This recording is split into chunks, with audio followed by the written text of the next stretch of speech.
All right, these are our agreements that we talk about at the top of every meeting. I'll just go through them now. We have practice active and empathetic listening and sharing. Challenge the idea and not the person. Be both teachers and learners. Take space and make space. The stories we talk about here stay here, but take the lessons with you. Use I statements. One person speaks at a time, and be here now. Be present. All right, we'll do our check-in. We'll just let us know your name, where you're located, and what has been, summer's almost over, what has been the highlight of your summer so far. So I will start at the top of my list. I have Connie. Okay. Hi, everybody. I'm calling from Pawleys Island, South Carolina. And the highlight of my summer has just been spending time with my family and going to visit my daughter in Boston. Oh, nice. How's she doing in Boston? She's doing pretty good. She loves it up there. Oh, good. That's good to hear. Thank you. And we'll hear more from Connie a little bit later. Nadine. Hi, everyone. I'm Nadine from Chicagoland, a little northwest of there in Algonquin. I'm going to mention two things. Since this is a coffee chat, I'm a little more involved in the monthly, well, I'm very involved in the monthly coffee chat event at our clubhouse. I co-chair it, actually. We have some wonderful bakers. So it's the catalyst of getting me more involved in the community, for one. But what I was going to say when you first asked us is hummingbirds are back. Well, I don't know if they're back. They probably never left, but I finally have them visiting me. I love hummingbirds. We have a feeder in the front of our house and the back of our house, and they're, yeah, we get them too. I love them. Pretty amazing. Thank you. Thanks for joining us today. Rosie. Hi, I'm Rosie Bartell, and I'm from Wisconsin, Chilton, Wisconsin, which is a little town about halfway between Milwaukee and Green Bay. And for me, it was watching my granddaughters all kind of just develop some real confidence this summer, but building their confidence by jobs they had or camps they were learning how to be counselors at, or, you know, just all four of my older granddaughters have just grown leaps and bounds this summer, and it's just been heartwarming for me. Thank you, Rosie. That's really good to hear. Makes me happy. All right, Barbara Force. Hello, everyone. It's good morning for me.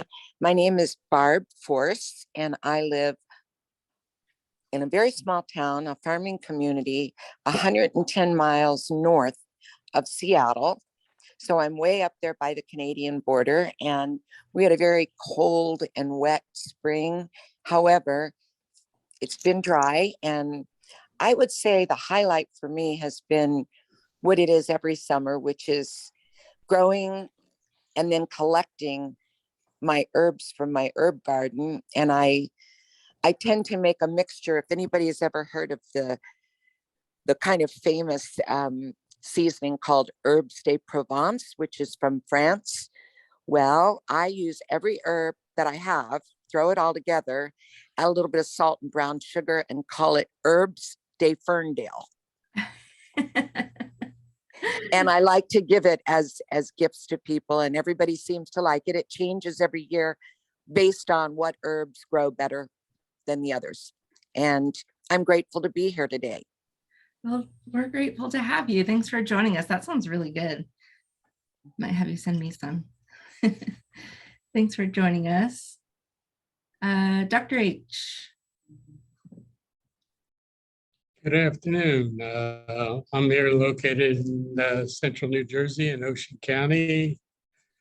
And the highlight for the summer is I'm very thankful that the heat has left because 80 degrees seems to be my limit anymore.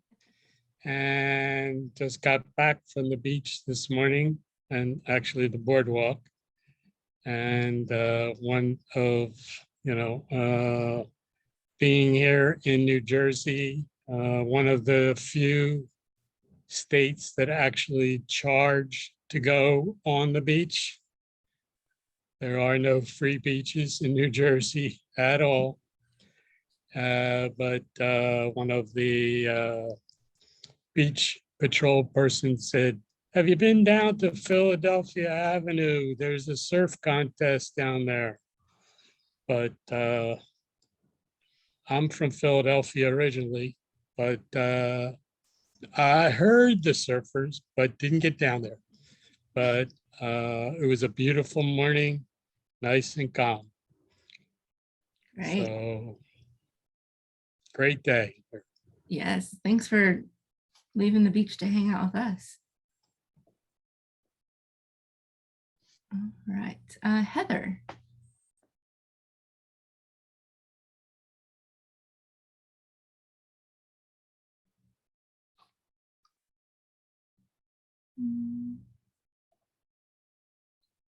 Heather, you're muted if you're talking.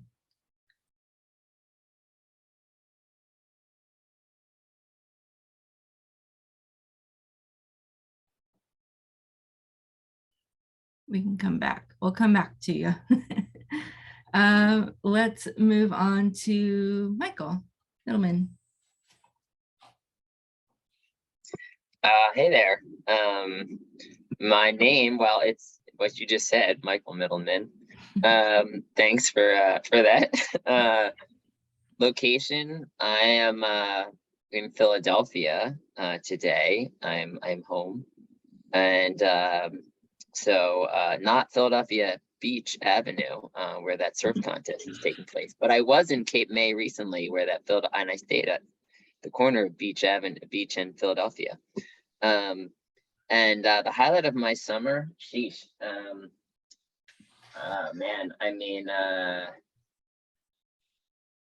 what has been the highlight of my summer? So I have no idea what the highlight of my summer is. I will give you one highlight of my year thus far. How about that? I'll give you two. Connie is my virtual workout partner. So we do workouts all the time, and that has become routine, and that has been a highlight of my year. And I just was in Vegas at a big hacker security conference, so that was really fun. It was stupid hot, but that was very fun. Maybe highlight of my summer. First trip since the pandemic started. So. Oh, wow. Yeah.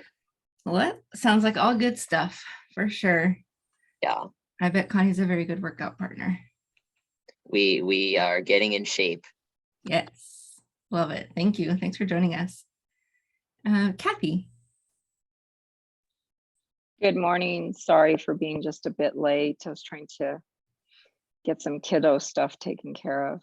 I'm Kathy Salazar. I'm from Albuquerque, New Mexico. I am the healthcare program director for the Family Healthcare Information Center for New Mexico. But my biggest role is that I'm a mom of 9 kids. My 2 youngest are med complex.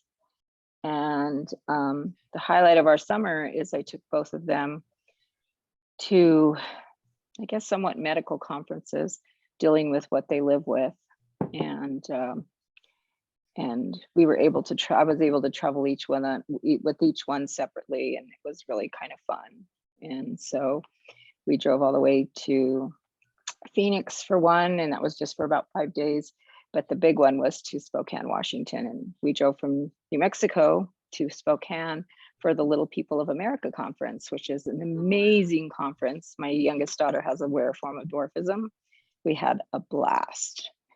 The only highlight, those were highlights, but the worst highlight was that we got exposed to COVID on our last day there. So thank goodness she didn't get it. I did, but she didn't. And made it through just fine, thank goodness, because of vaccines and boosters and antivirals. So we had a interesting summer, and now school's already started here, so we are back in school.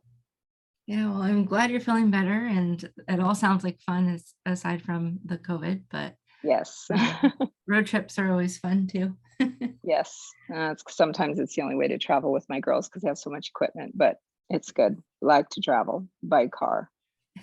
Yes. Well, thank you for joining us today. Neutrina. Hi, everybody. Can you all hear me? Yes. Awesome. Awesome. Good morning. Well, I'm in Chicago, so it's still morning time here. Hello, everybody. I'm Neutrina. And let's see, the highlight of my summer. So this past weekend, I spent the weekend on the East Coast. And I went to New Jersey for the first time, as well as the city of Philadelphia. And so the highlight of my summer is I spent the day at Sojo Spa Club in Edgewater, New Jersey. It was beautiful. And it was a nice way to just really regroup and practice some great self-care. So that was the highlight of my summer. And I just want to say to Kathy, I'm a COVID long hauler, so I am so excited to hear that you're doing really, really well post-COVID. Thank you, Neutrina. It was my oldest daughter, who's 34. She was terrified when I got it because we have to make plans for our younger daughters. So she was like, "Oh my God, Mom." No. So I think reality kind of slapped us in the face, and it made me try to figure out what we need to do to make sure that the youngest two are protected. So, but thank you, Neutrina. Yes, I'm glad I'm okay too. Thank So you. I need to know why Philly wasn't Neutrina's highlight, since I live in Philly. There had to be a Philly highlight. Come on, over a spa in New Jersey. Sorry. I'm so sorry, Michael. It didn't compare. I wish it did, and I had such high hopes for Philly. But I will say this though, I had one of the best lattes ever in my life in Philly. Did you go to Well, we'll have to talk. Did you go to La Colombe? No, I actually All went right. to Dope Botanicals. We'll talk later, so we don't take time. All right. Come on, Michael, you ran through this summer under the sprinklers around City Hall. I mean, I sure did. I mean, so obviously. We'll talk to Neutrina and I later, but I came to hear. I'm excited to hear my workout partner Connie today. We're kicking our butts on some intense virtual workouts. All right. This is Barb. Can I just add quickly that Yeah. this is my first attendance at your meeting, and I was invited by Connie Montgomery, who is, for all practical purposes, my sister from another mother. We've met each other many years ago because we share the same rare bleeding disorder. And I thank her for doing that. But I feel a connection to each of you because so far I've heard, I think it was Nadine who lives in Algonquin. Well, I used to live in Dundee. And then someone else, I'm sorry, I can't remember your name, who has the daughter with a rare form of dwarfism. I have a very dear friend who we've known each other for over 50 years, and he has achondroplasia. Did I pronounce it right? He's a member of Little People of America. He's 50, no, let's see, he would be 73 now. And he was the original Donald Duck at Disney World. And I want to share some good news. A month ago, he was told that he had cancer of the kidney. And they did a scan finally with contrast to determine how big the tumor was, if the kidney needed to be removed, and then if it had spread.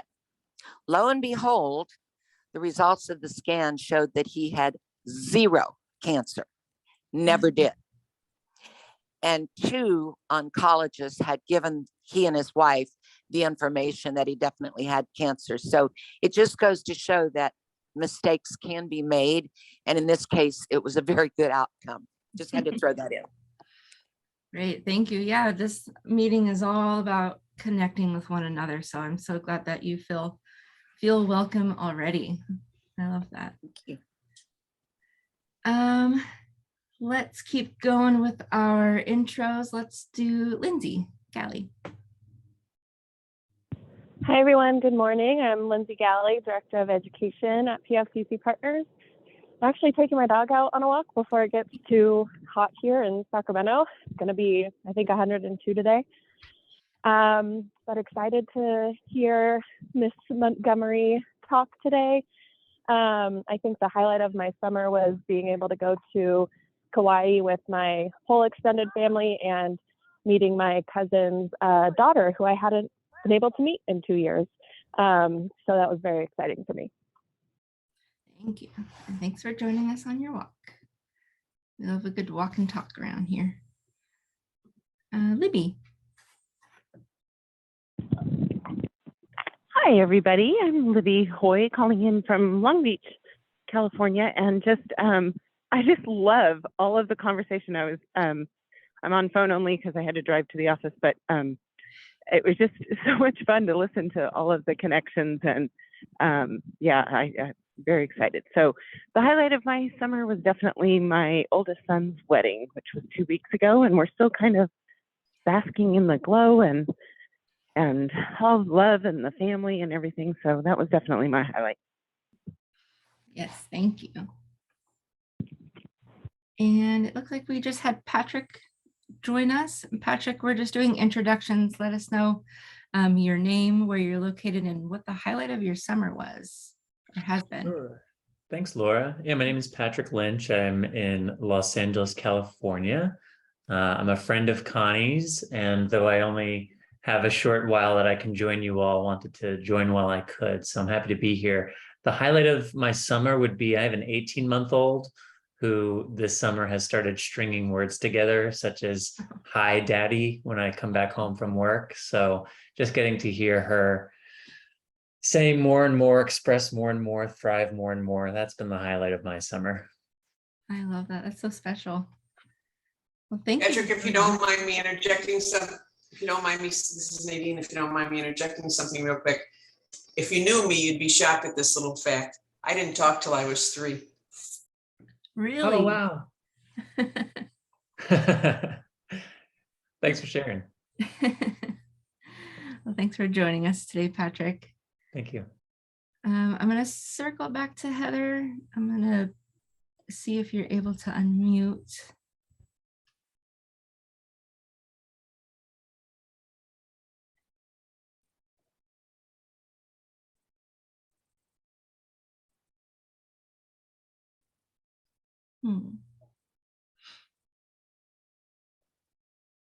Oh, there's a chat.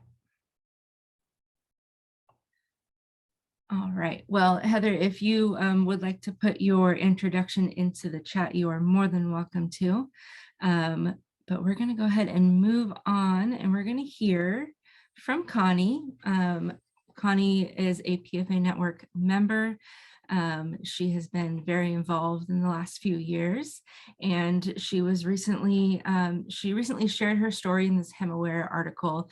Black women with bleeding disorders are striving to be seen and heard. So I'm going to pass the mic over to Connie and let you take it away.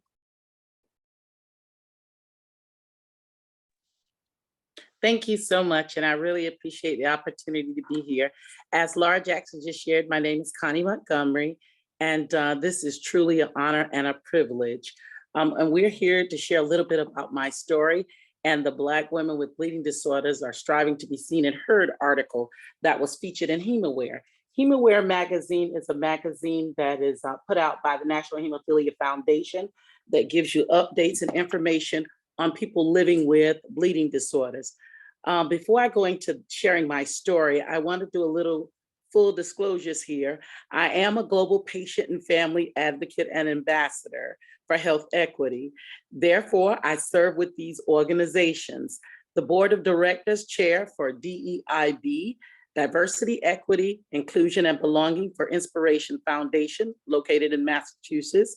Consultant and speaker for the Presenters Bureau for the National Hemophilia Foundation. Medical University of South Carolina Family Faculty and Emergency Department statewide committee member. Also the National Consumer Scholars member with the Camden Coalition out of New Jersey. The expert panel for Centers for Medicare and Medicaid Quality Improvement. The National EPIC PFAC that works to improve patient portals. And of course, the Patient and Family PFAnetwork with Patient and Family Centered Care Partners out of Long Beach. I'm really happy to be here today, and I want to take you guys through a little bit of my narrative. Before I do that, I want to tell you who this sharing is dedicated to. It's dedicated to my mother, who passed away last October, Willette G. Montgomery. It's dedicated to my ma and my pa, who helped my mother raise me after my parents were divorced. And it's dedicated to my husband and high school sweetheart of 32 years, Dwayne Graham. We can't forget my two children, Blake and Connor Graham.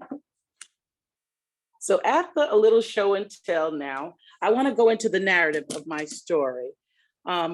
Please bear with me. This is not an easy task to do, as in I wasn't reared to share, as you'll hear in the story. During my school age years, I experienced embarrassing nosebleeds. Epistaxis, doctors called it. I could feel the river of blood beginning to flow, and I would excuse myself from class and hide in the bathroom until it stopped, usually in about 10 to 15 minutes. I made certain no blood was on my clothes, and I'd left the bathroom stalls as I'd found them.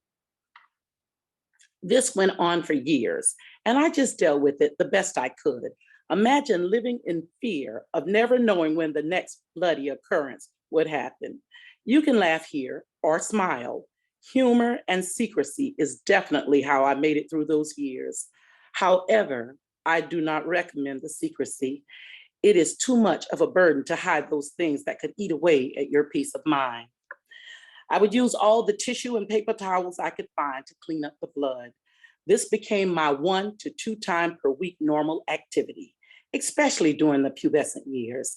I missed a bit of school and frequently bled on and through my clothing. All the while, I was always feeling cold. Yes, you got it, due to anemia, and tired, but I knew I had to press forward. My mother had become a single parent of 4 girls after 14 years of marriage, and she did not need any additional stress from me, I thought. My dad could not find a local job with his educational level, so years of him traveling for his job from state to state led to my parents' divorce. My mother got 3 jobs to support our family and never asked for help from our dad or looked back.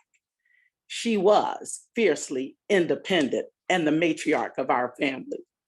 A few outrageously desperate times, my mother and I tried to explain to our family physician discreetly about what was happening to me, but it never felt like he was listening, and he didn't ask any additional questions.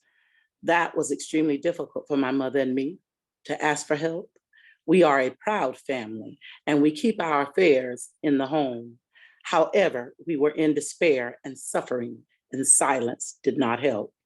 Most times, if a child is suffering, so are the parents, as was the case with my mother. When I grew from a child into a young adult, the dentist noticed that I bled significantly after removing my wisdom teeth, but did not feel like it warranted further evaluation or treatment either. All the signs were there that something was terribly wrong, but every healthcare professional missed it. Most of the time, the doctors frequently spoke to me saying I was anxious and exaggerating about my condition. My mother culturally believed and taught us, this is why you do not tell people about your illnesses or sickness, because people will make unkind judgments about you. They will think you are weak, and we do better to take care of ourselves, my mother would say often. I learned at a young age that what happens in the family stays in the family. We did not put our family business on the boulevard. And unfortunately, the doctor's treatment of me and my mother reaffirmed my mother was correct, or so it seemed. based on the doctor's response to my situation at the time. Therefore, for a long time following my school-age years, I never even mentioned my bleeding issues, and I rarely went to the doctor. I bled throughout my pregnancies. Month after month, I would tell my obstetrician gynecologist, but he, with my son, Blake, and she, with my daughter, Connor, was not helpful. So with each birth, I selected a new doctor who I'd hoped would truly listen to what I was sharing. I never felt like they cared to hear what I had to say about what was going on with my body. I just coped in silence and worked hard to finish college and start my career as an occupational therapist. 13 years of working 2 jobs wore me down fast while being married and helping to raise 2 kids. I just kept going like the Energizer Bunny while putting my health needs on the back burner, or not even on the stove. Then it happened. I got in a car wreck on the back roads of Williamsburg County en route to Charleston, South Carolina. And my world, it was turned upside down, literally. I swerved to miss a car filled with young men coming into my lane on a 2-way highway. As I moved out of their way, I landed in a large canal ditch. Needless to say, I was terrified and totally upset. Many Good Samaritans that resided close by came to my rescue. They were amazing and so kind to me.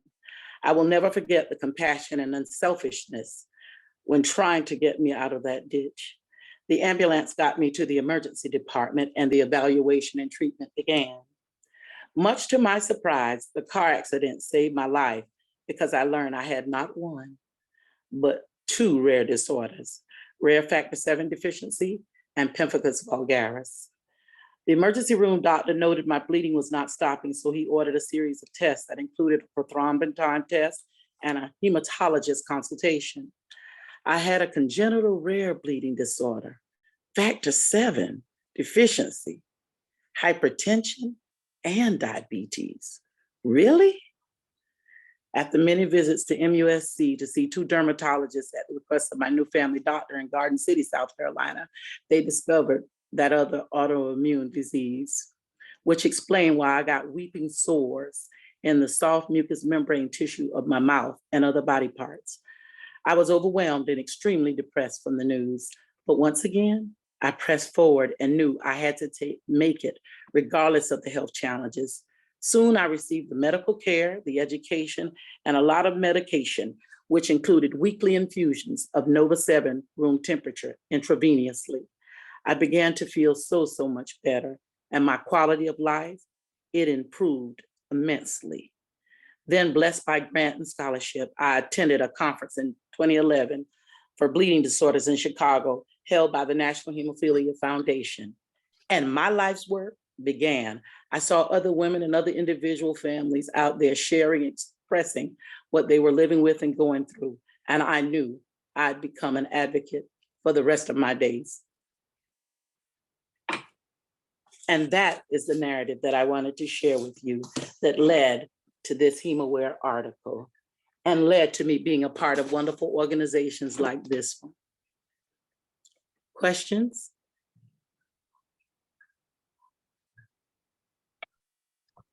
Connie, I'll Yes, jump in.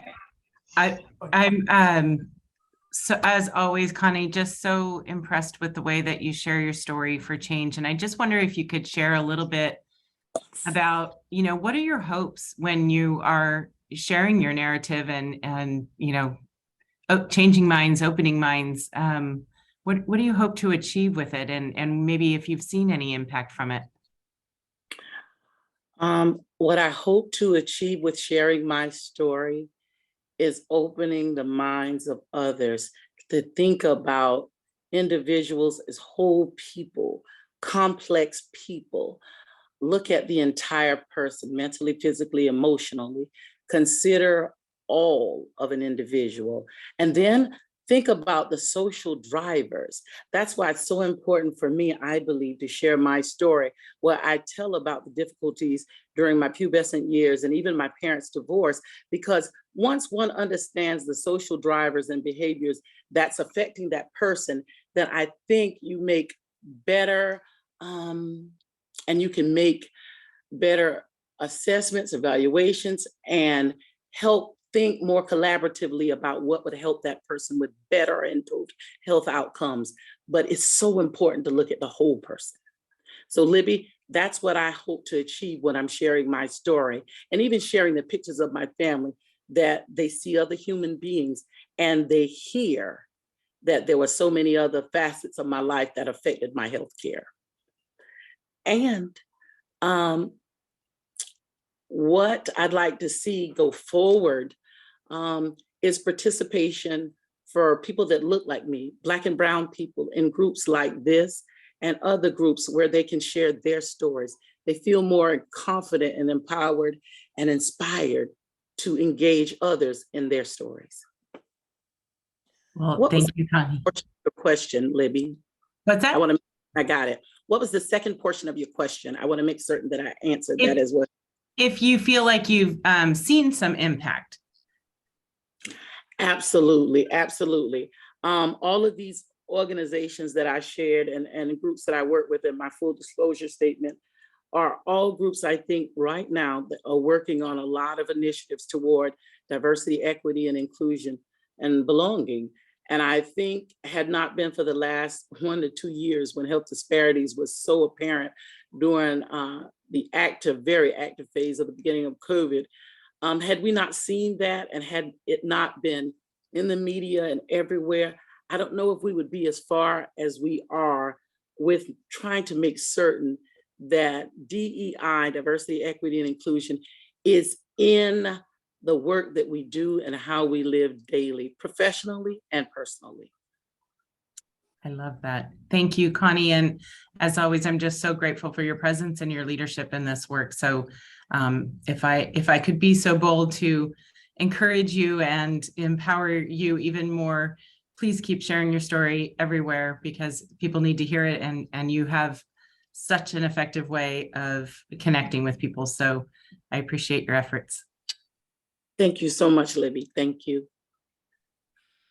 Yes, thank you, Connie, for sharing today. We do have a couple of hands up. And just to say, if you have any questions or comments, feel free to raise your hand like Nadine and Rosie here, or put it in the chat, and we'll continue the discussion. So I'll start with Nadine. Yes, thank you so much for that story, Connie. And you presented it so beautifully, of course. You're so engaged, you couldn't look away. I mean, to coin a phrase. When you started getting those mouth sores, I'm curious, did they coincide with your bleeding disorders from a young age? And secondly, when you went to go see the dermatologist, I think you said a dermatologist, did anyone in that office, not necessarily the doctor, could have been a nurse, did anybody make that connection between the two? The correlation between the bleeding disorder and the autoimmune issue of pemphigus vulgaris was never really addressed or made. However, I looked it up on my own, and there are some correlations between people that have autoimmune issues and inheritable bleeding disorders, but never made there in the doctor's office. However, as I came of age during the pubescent years and the sores and other things started taking place, of course, I was just keeping quiet about that portion of my life, just trying to manage the best I could the bleeding. It's when I went to my mom that we knew we desperately, we had to share, we had to tell my doctor. But even though nothing was done at that time, having both made things quite difficult for me on a daily basis, but no, never addressed. Not until the car accident was all of this diagnosed and addressed. Thank you. You're welcome. Rosie? Connie, I've known you for several years, and I've never heard you tell your story quite like this, and I really, really appreciate it. You touched my heart. And, I know you make a big difference because I work with you on several different projects, but, I agree with Libby. Please keep telling your story, because it's your story that healthcare is going to change. and the more we share our story. And I come from a family too, where you didn't tell your story. You didn't tell what was going on, and you kept things quiet and things like that. So I understand perfectly. The farm girl in me was always told that you just live with it. It'll go away. Spit on it. Libby, Rosie, I have to tell you, every time I hear you speak, you inspire me in sharing your story. So I thank you so much for saying that about me, sharing a part of my healthcare journey. This was not easy to do today. And even though I spoke and shared a little bit at the European Hemophilia Conference Consortium this past summer in Switzerland, and I have 3 conferences coming up to share this story. This is the first time, even though I've been in the bleeding disorders community for quite some time, this is the first time I'm opening up, sharing it this way. And I have to tell you, Rosie, you being open, sharing your story during many projects that we've worked on, helped me be this honest, open, and raw. So thank you. Well, Connie, don't stop sharing it. I'm passing the mic to you, and keep that mic going. Okay? Thank you. I won't. I appreciate you. I want to hear you on some national stage real soon. Thank you. Thank you.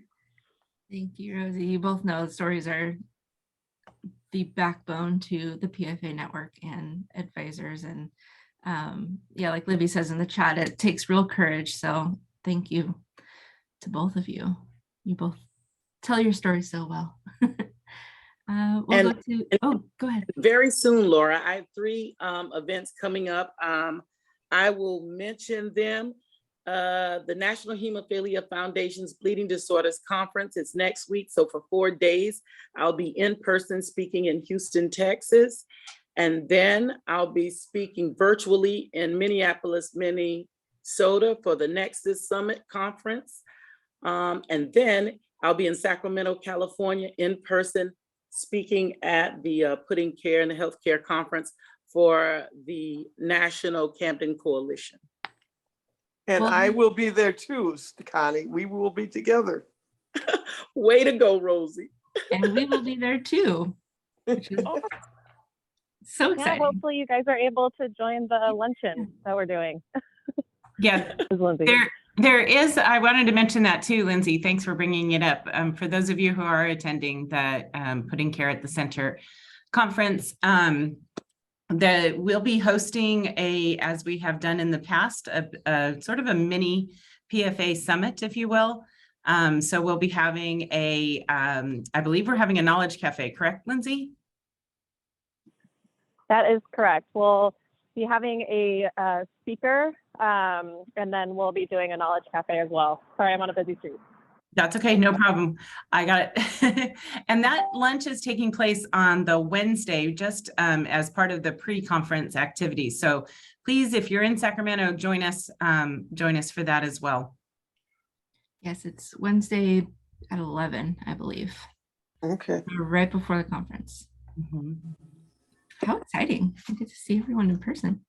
And I do want to add this point that any PFA on here, if their opportunities are available at their local hospitals or university.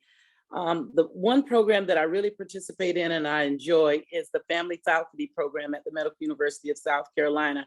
And I love that program so much in sharing and having the opportunity to share my story and hear from the students there, is because with the medical students, the pharmacy students, the dental students, and of course, your allied health, OT, PT, and speech students that are there, we get an opportunity to share our stories while they are learning, are in the learning environment before they go out and practice and become practitioners. And I think that's just so important because they hear the stories of patients in the communities, and hopefully they take those stories with them. And we call that series a More Than Words series that will hopefully impact the students. So maybe at your PF patient and family advisory councils, you could share that and maybe something like that, if not already started at your hospitals and organizations, can begin. Thank you, Connie. Yeah, I think you've shared that before, and it's just so important to have those medical students hear our stories and the importance of it all. Thank you. Thank you. We'll move on to Dr. H. I knew I had to attend today after reading the link that was put in there and read Connie's story. One being a retired dentist, 25 years due to a disability, but today, dental education, and you talked about talking to the students. But what got me most interested in being here today was hearing from you directly. And when you, in that article, mentioned about your daughter, I have a daughter as well, and the advocacy outside, but most wholeheartedly for everyone in your family.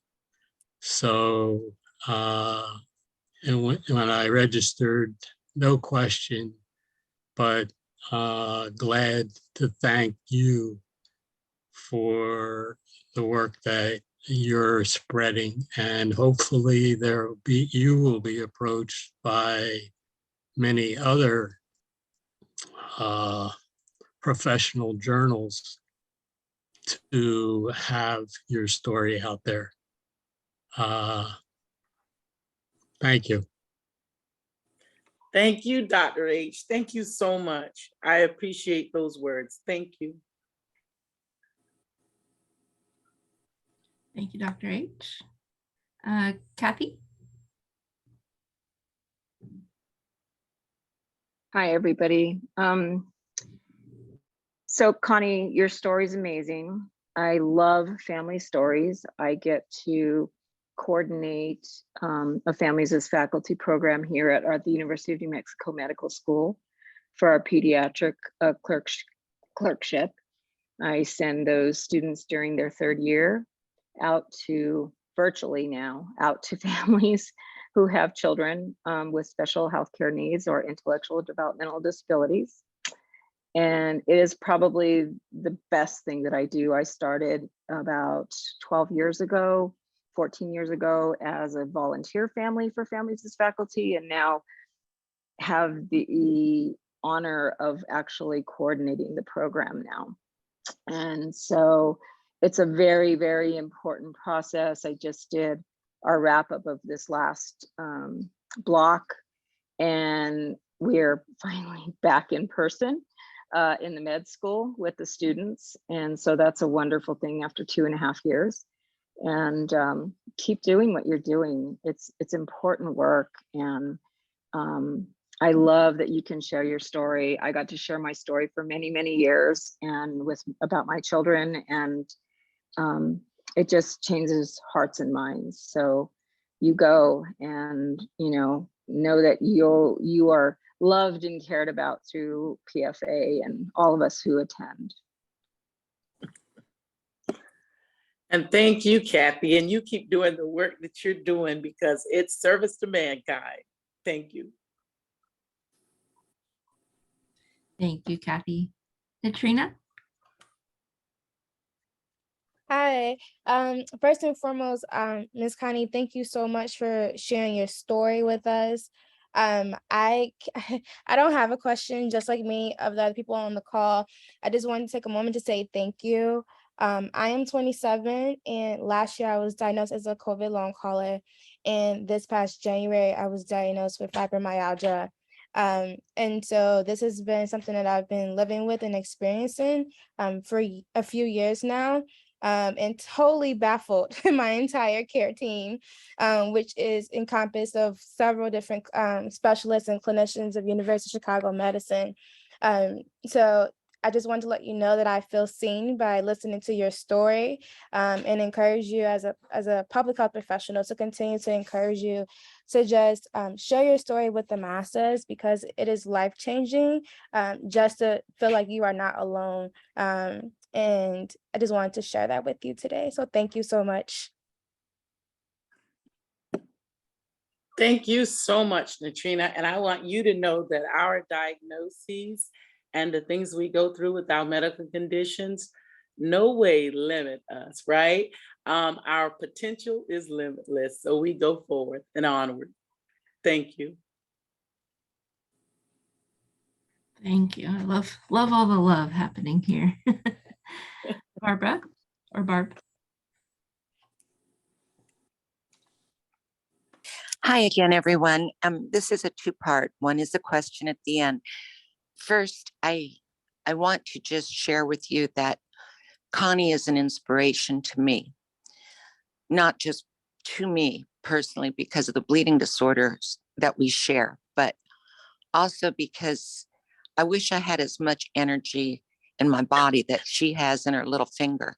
If you've ever heard that expression, if you want something done, ask a busy person, that would be Connie. Her picture would be next to that.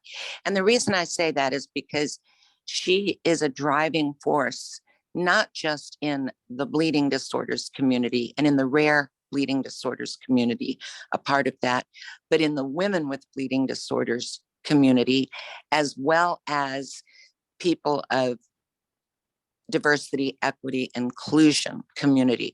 She has taken the torch that, being quite a bit older than Connie, I started on many years ago. And because of my own health disabilities at times, I have not been able to continue the work. But I love you so much for that, Connie. And I wanted to share that.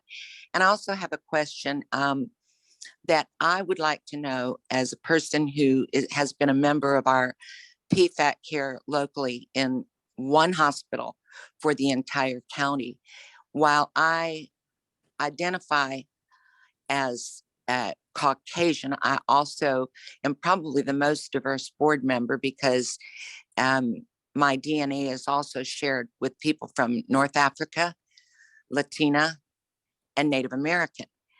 And unfortunately, our board, in a very culturally and color diverse community, is primarily made up of white, middle-aged, or retired people. How do we go about enlisting the board members from all of those different arenas to come on board and make them feel a part of the conversation? One of the major things I would recommend, Barb, is to get to know them. Go to their environments, their events, things that they have, other community organizations, the CPOs. Go to their events and then start the conversation and engage with folk. And then you can invite and offer them to participate in your PFAC. But you have to do a little outreach and go to where the people are, right? Very good suggestion. Thank you, dear. You're welcome. Thank you for all those kind words you said about me, Barb. I've enjoyed working with you all for years. And I just want to tell everybody on this call, Barb founded the first women's rare bleeding disorders organization called Ladybugs. And this year we won't be able to have a conference, and we've had them every year up until this year because a lot of pharmaceutical companies and other entities have not, they don't see the need at this time to fund that type thing. But the Ladybugs Foundation, look it up online and see what she's founded and what she started, that we will find a way to continue. Thank you, Barb. Love you. Love you. Thank you. Thanks for joining us, Barb. I have heard of the Ladybug Foundation from Connie, so it's exciting to have you here.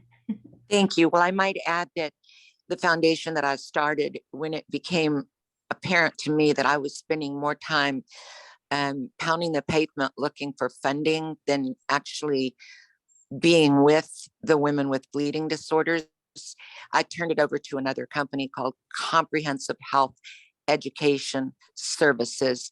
If anybody wants to look up, that's where you'll find the Ladybugs program. And it's for all women and girls with bleeding disorders, not just rare. So that's it. Yeah. Thank you. Thank you. All right. We will hear from Harvey, Rosie, and Janice, and then we will move on to, we have a few engagement opportunities to share with you all. So take it away, Dr. H. Just to answer the question in reference to the PFAC, your voice, repeating, repetition. When I moved from Philadelphia to New Jersey 7 years ago and joined the PFAC here and had the same experience. And when the CFO of the hospital said to me, he says, Harvey, you're the only one that knows what a PFAC is because you did that in Philadelphia. I said, where are the people of the community that come to this hospital? And one of the staff members, respiratory doc, said, well, I have one that works for me. I said, that doesn't do any good. I no longer belong to that PFAC. End of story. And, but the voice, as my daughter would say, Dad, your Verizon voice has gotten too loud. Enjoy the weekend, everyone. Thank you, Connie, again. Thank you, Dr. H. Yes, thank you. Rosie.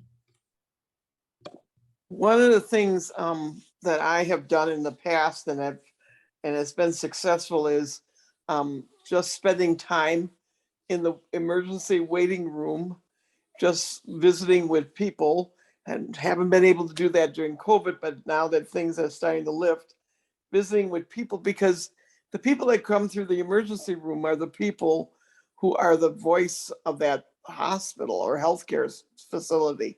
And many times it doesn't look like anybody that's on the board, on the patient advisory council.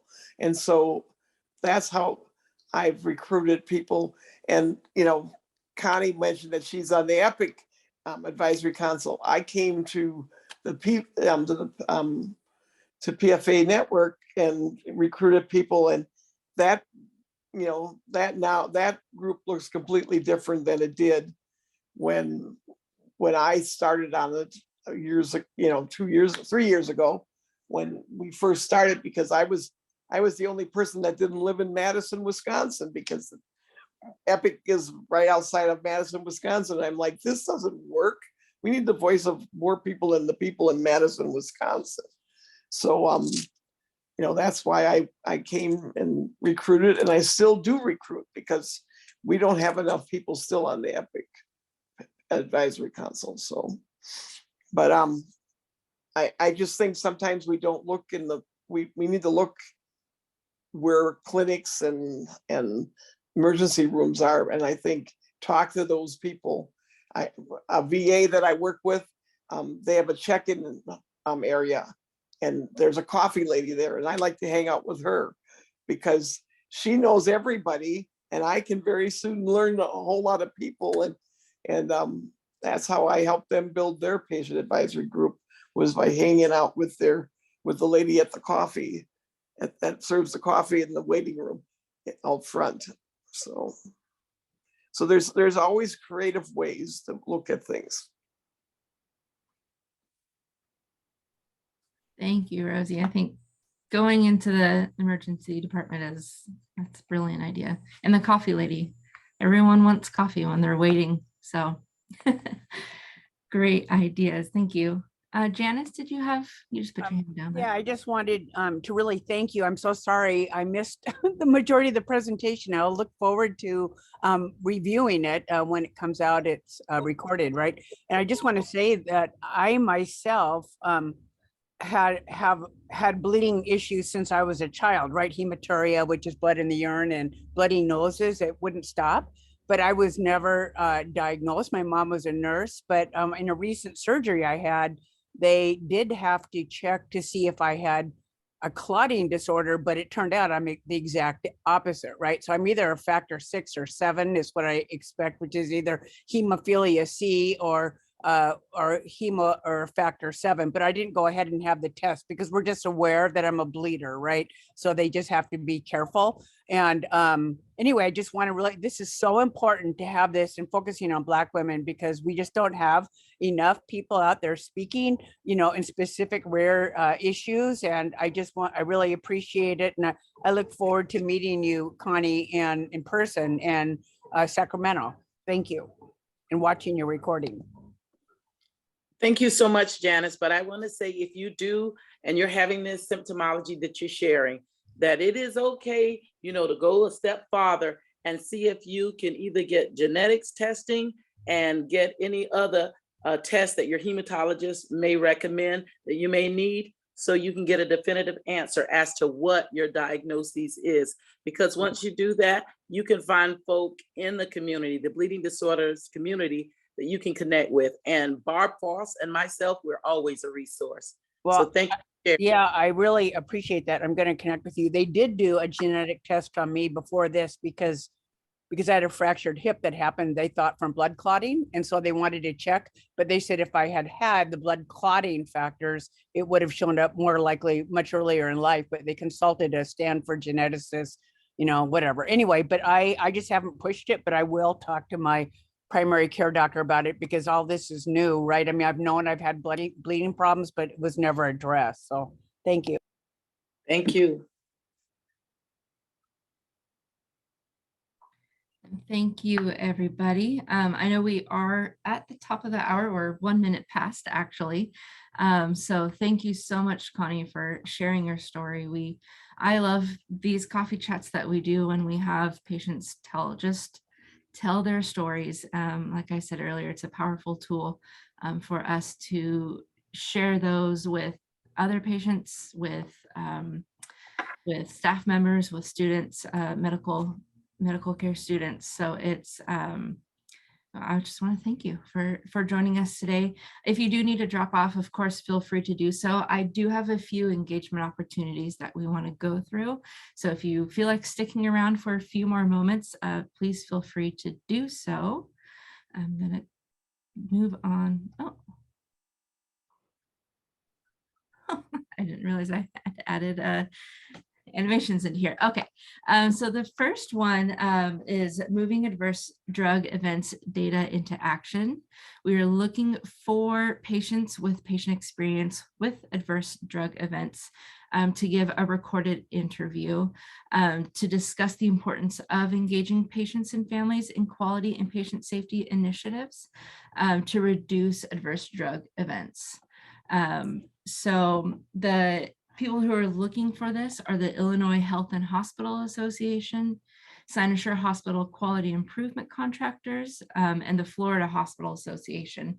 You don't have to be in those states, Illinois or Florida.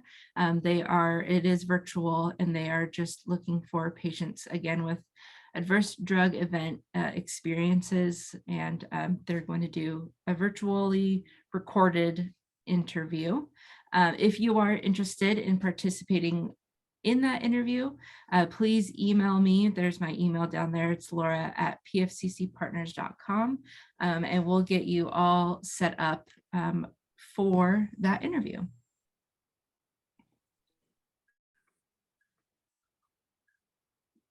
And Libby says in the chat, adverse drug events might include overprescribing, medication reactions, or medication interactions. Thank you. And like Connie mentioned, we have the Putting Care at the Center 2022 virtual conference. It is September 21st through the 23rd in Sacramento. If you are not able to travel to Sacramento for the conference, they are providing a virtual hybrid option that is free to patient family advisors. They call them consumers. Have the link over here. I will add to the chat for the hybrid option. So I'm trying to copy and paste and talk at the same time. It's not easy. Okay, there we go. So like Connie said, we have so many people joining us. We are so excited. We have Rosie, Connie, I believe Janice will be there. And we are excited to have you all join us, hopefully virtually.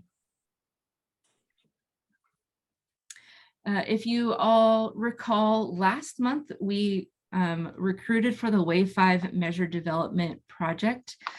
We are looking for patient family partners who can speak on their lived experiences with prostate cancer, kidney transplant, and rheumatoid arthritis. We are looking for patients and families for the second round. It is an effort to ensure the patient family perspective is informing the development of these measures here. So last round we did focus groups and we did a webinars with Acumen. This next round, we are doing surveys and the webinars. So we are still looking for 2 patients or caregivers with experience with prostate cancer, 1 for the kidney transplant group, and 1 for the rheumatoid arthritis group as well. And we, if you are interested in this one, again, my email is down there at the bottom, laura@pfccpartners.com. Again, just email me if you're interested and we'll get you set up. The webinars for the second round are going to be at the end of September. So before that, you'll do a survey talking about your experience with in any of those groups. Laura, if we already were involved with one of these, we will be in the next round. Correct. Yes. Okay, thank you. Yes, we are looking to fill those groups. We had some attrition. Okay, that's great. Things. So yeah, we're just looking to fill up those groups again. So thank you, Rosie. The next one is a technical expert panel for the development of an enrollee satisfaction survey system for use in the exchange. The Centers for Medicare and Medicaid Services and American Institute for Research, AIR, are looking to develop an enrollee satisfaction survey system. They are looking for people with different perspectives and areas. So if you have expertise in health equity, engaging diverse populations, collecting sexual orientation and gender identification data, performance measurement, quality improvement, health plan issuer perspective, or the qualitative health plan consumer perspective. They are looking to nominate. Nominations are open, is what I'm trying to say. For this technical expert panel, I believe they have 16 spots open, and I'm going to get the link for that for more information as well in the chat. Nominations are open now through September 2nd. If you are interested, and there's a link in there for more information. If you have it, if you need it, I will ask Libby a little help on this one if I got all the good information in there. Yeah, I think you did. So this is a contract to CMS with I believe it's with AIR now, and so yeah, they're seeking all kinds of input. Yeah, so if you're interested, in terms of the nomination, if you go to the nomination form and you need any support with completing that, we're happy to help you with that as well. Thank you. And Janice asks in the chat, QHP would be like Comagin, iPro, etc. I think what you mean, Janice, is the QIO, the Quality Improvement Organizations, and that's Comagin, iPro, Telegen, those organizations. That's QHP is the Quality Health. Oh my goodness, Quality Health Program, Program. Yeah, it is Qualified Health Plan. Qualified Health Plan. So it's the actual enrollment in the exchanges, the healthcare exchanges from the ACA. Thank you. Mhm. All right, I think that was it for the engagement opportunities. Thank you for sticking around for those. This is, again, our Pass the Mic campaign to amplify voices that need to be heard. So if you have an opportunity that you would like to pass the mic to somebody, please do so. If you need help finding someone to pass the mic to, again, my email is there, and we can help you find someone in the PFA network. You can invite someone who represents a different community from your own. You can request that your health system includes additional voices, or just bring a friend or peer along with you on your next opportunity, and provide ongoing support. And we will always be here to provide ongoing support as well. And that's it. Thank you again for sticking around with us today. If you have a topic or if you would like to tell your story, please email me. I'll send you this Coffee Chat Presenter survey to get all your information in, and we can get you all set up for a future coffee chat. So thanks for joining us today. We'll see you all next month. Thanks, everybody. Good to see you. Thank you. Thank you, Libby, Laura, everyone. And Connie, especially you, especially Connie. Yes. Especially Connie. Thank you, Connie. Thank you. Thanks, guys. You're welcome. Thank you.